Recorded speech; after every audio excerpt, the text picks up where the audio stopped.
Assalamualaikum warahmatullahi wabarakatuh. Perkenalkan, saya Handayani Siregar, NIM 1905102025 dari 4 MI 4B.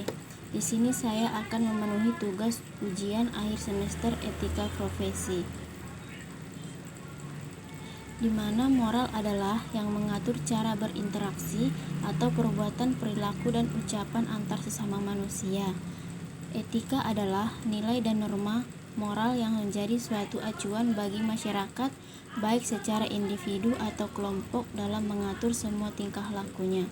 Sementara etiket adalah cara untuk melakukan perbuatan benar sesuai dengan yang diharapkan.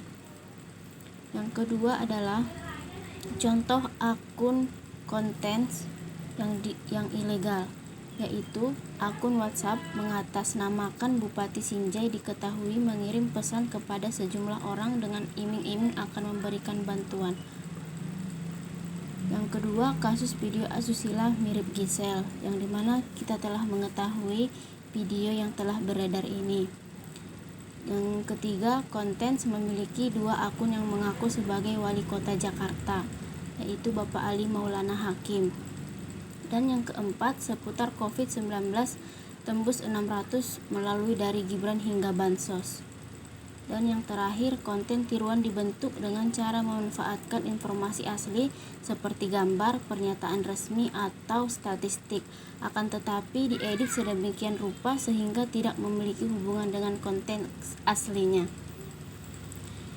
Yang ketiga, pengertian dari cybercrime yang menyerang individu atau agent version, yaitu contoh pornografi dengan membuat, memasang, mendistribusikan, dan menyebarkan material yang berbau pornografi, cabul, serta mengekspos hal-hal yang tidak pantas.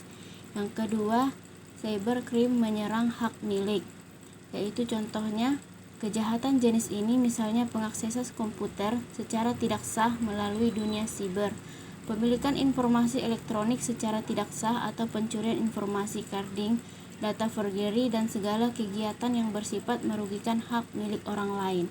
Dan yang ketiga, cybercrime menyerang pemerintah, misalnya siberterorisme sebagai tindakan yang mengancam pemerintah, termasuk juga hacker ke situs resmi pemerintah atau situs militer. Dan yang keempat, cara penjagaan serangan dari hacker. Yang pertama, update setiap perangkat PC dan laptop. Cara paling sederhana ini juga termasuk yang paling efektif dalam mencegah hacker-hacker dan para kriminal siber lainnya dalam melakukan hacking dan mencuri informasi sensitif. Yang kedua, pastikan password aman dan terenkripsi.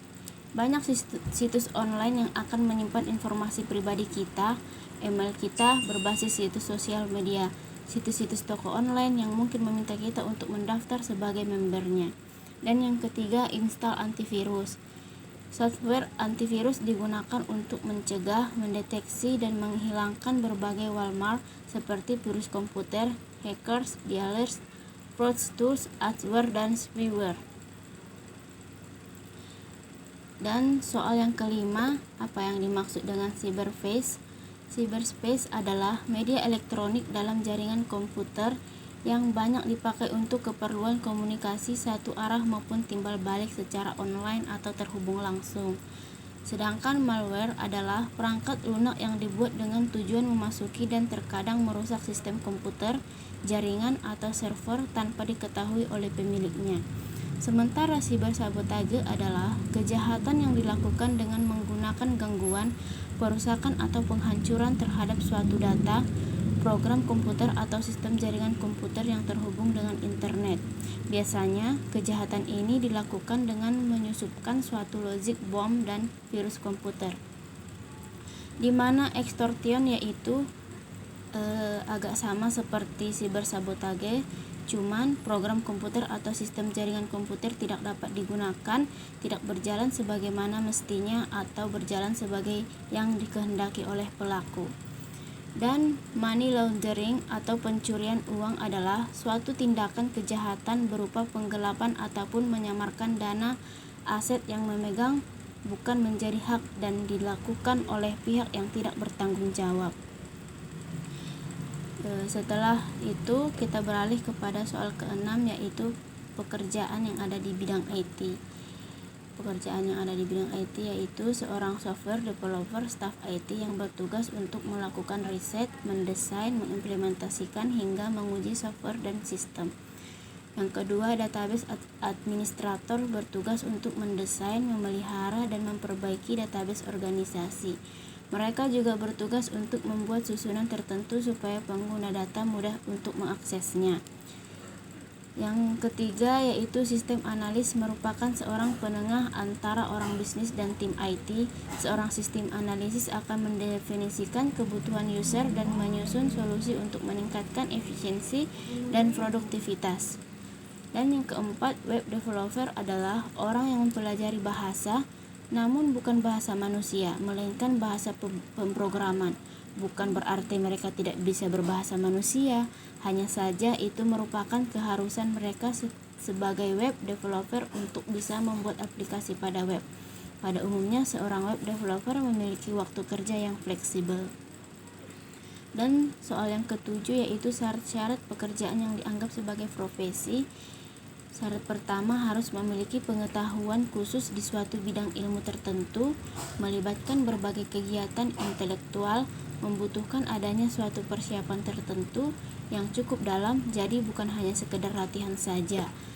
Dan selanjutnya membutuhkan latihan yang berkesinambungan di dalam melaksanakan pekerjaannya atau jabatannya. Dan yang terakhir lebih mengutamakan kepentingan masyarakat di atas kepentingan pribadi. Dan soal yang ke-8, pelanggaran haki. Pelanggaran haki yang pertama yaitu pelanggaran hak cipta buku. Contoh hak cipta buku ini diharap terjadi pada siswa ataupun mahasiswa. Beberapa dari mereka ada yang tahu bahwa orang dilakukan adalah pelanggaran dan beberapa lainnya tidak, seperti memotokopi buku, materi tanpa seizin penulis. Yang kedua, hak cipta lagu. Lagu juga termasuk jenis hak cipta yang paling sering terjadi pelanggaran.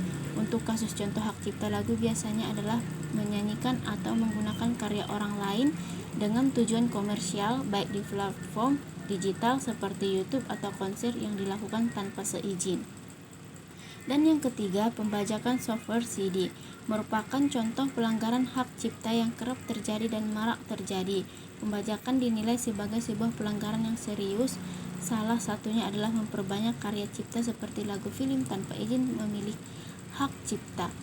Pembajakan perangkat lunak. Selain pembajakan CD, pembajakan terhadap perangkat lunak juga marak terjadi sebagai bagian dari contoh pembajakan korporasi. Dan yang terakhir yaitu pelanggaran hak cipta internet.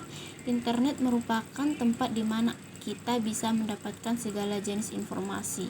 Tinggal mengetik atau memasukkan keyword, maka mesin pencari akan secara otomatis menampilkan apa yang kita inginkan.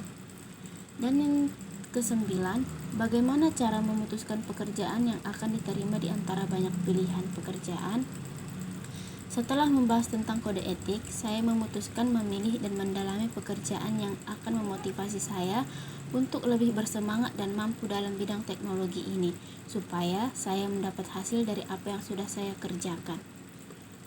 Dan yang terakhir, komitmen yang ada pada diri saya sendiri, yaitu memiliki tanggung jawab, adanya rasa cinta pada pekerjaan, mau belajar dari kesalahan, jujur, dan bisa dipercaya. Cukup sekian yang dapat saya ucapkan atau saya sampaikan. Mohon dan lebihnya saya mohon maaf. Wassalamualaikum warahmatullahi wabarakatuh.